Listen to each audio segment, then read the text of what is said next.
வார்ப்பு கருப்பட்டி, வார்ப்பு கருப்பட்டின்னு சொல்லுவாங்க. அதாவது கூப்பணி பனை வெல்ல லிக்யூடு. ஒரு நண்பருக்கு 5 கிலோ கேட்டாங்க.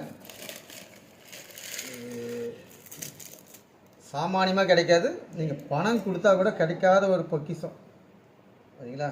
இது வாப்பு கருப்பட்டின்னு சொல்லுவோம். வார்ப்பு கருப்பட்டியில் நாங்கள் புளியை போட்டு சின்ன பிள்ளைல எங்கள் அப்பாலாம் இவ்வளோ பெரிய பானை, ஒரு பானை நிறையா வச்சு வருஷம் ஃபுல்லாக சாப்பிடுவோம். ஒரு வருஷம்னாலும் கெட்டு போகாது.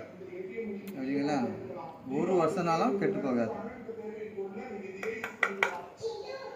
எப்படி இருக்குன்னா அவ்வளோ அருமை. என்ன பணம் கொடுத்தாலும் கிடைக்காதது. எந்த விலையிலையும் போய் கேட்டாலும் சாமானியமாக தர மாட்டாங்க. நீங்கள் 1000 ரூபா கொடுத்தா கூட, 1 கிலோ 1000 ரூபா கொடுத்தா கூட கிடைக்காத பொக்கிஷம். சர்க்கரை எதுவுமே இருக்காது. சுத்தமான பனை வெல்லம் லிக்விட், வார்ப்பு கருப்பட்டி.